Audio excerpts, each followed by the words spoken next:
Hello, welcome to Jayanti's cooking corner. আশা করি সবাই ভালো আছেন। আজ আমি করে দেখাবো পটল চিংড়ি। খুব কম মশলা দিয়ে আমি এটা রান্না করেছি। আপনারা চাইলে এভাবে একবার করে দেখতেই পারেন। একদম স্বাদ হবে অনুষ্ঠান বাড়ির মতো। চলুন তবে দেখে নেওয়া যাক। এখানে আমি কিছু পটল এভাবে খোসা সহ কেটে নিয়েছি, আর আলুগুলোকে একটু ডুমো ডুমো করে কেটেছি। এখানে আমি 250 গ্রাম চিংড়ি নিয়েছি।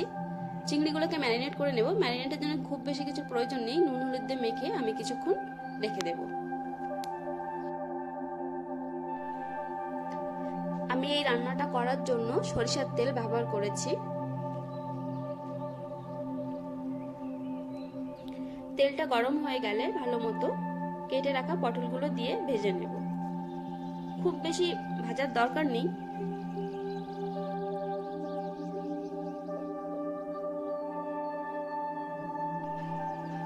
এই সময় গ্যাসের ফ্লেমটা একটু হাইতে রাখতে হবে, কেন কি পটলের ভিতরে যে জলটা থাকে সেটা বেরিয়ে যাবে। যখন দেখবেন কালারটা একটু চেঞ্জ হয়েছে, একটু লালচে হয়েছে, তখন এগুলোকে তুলে নিতে হবে।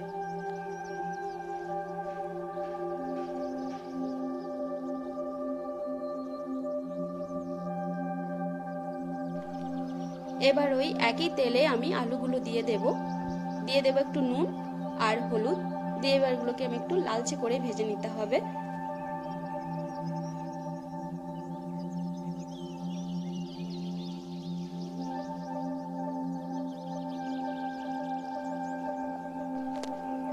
ওই একই তেলে আমি চিংড়িগুলোকে ভেজে নেব। চিংড়িগুলো খুব বেশি ভাজা যাবে না, খুব বেশি ভাজা হলে কিন্তু রাবারের মতো হয়ে যাবে খেতে। ওই একই তেলের মধ্যে আমি আরো কিছুটা তেল দিয়ে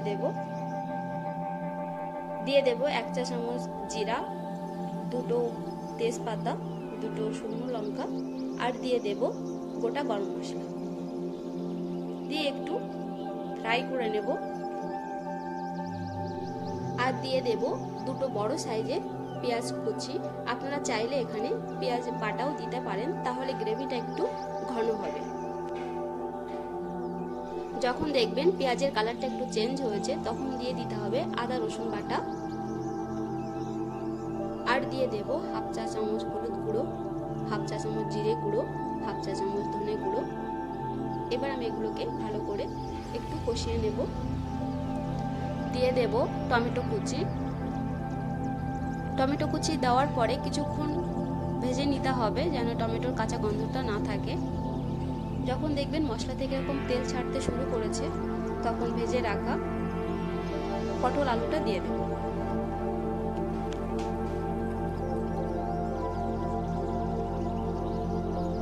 এবার আরো কিছুক্ষণ পটল আলু আর মশলা একসঙ্গে কষাবো।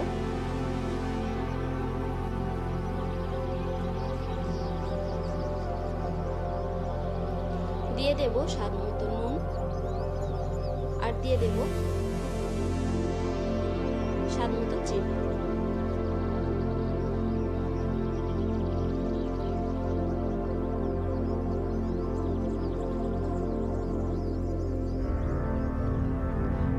এবার দিয়ে দেব জল। আমি এখানে জল আগে থেকে একটু গরম করে রেখেছিলাম।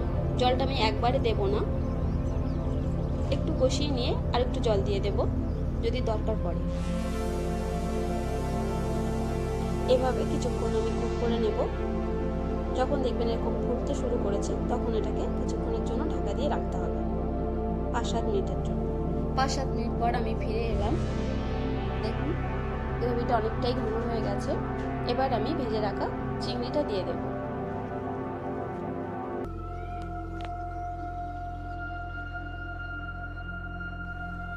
এভাবে আমি আরো কিছুক্ষণ কুক করে নেব। তার জন্য আমি আবারও 2-3 মিনিটের জন্য ঢাকা দিয়ে রাখবো।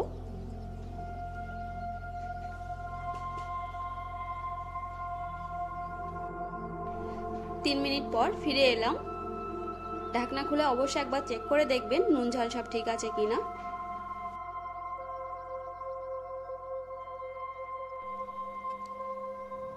গ্রেভিটা অনেকটাই ঘন হয়ে এসছে। এবার আমি দিয়ে দেব 2-3টে চেরা কাঁচা লঙ্কা, আর দিয়ে দেব ওপর দিয়ে একটু গরম মশলা গুঁড়ো,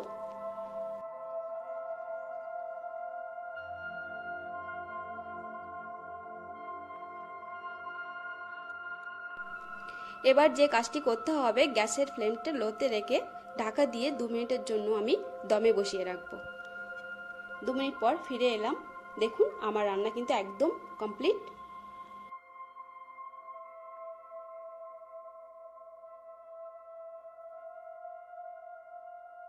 এবার পরিবেশন করার জন্য আমি এটাকে একটা পাত্রে নামিয়ে নেব। গরম ভাতের সাথে কিন্তু এই রেসিপিটা খুবই জমে যাবে। একবার হলেও ট্রাই করে দেখবেন। আর আমার ভিডিওটিকে যদি ভালো লেগে থাকে তাহলে অবশ্যই কমেন্ট করে আমাকে জানাবেন।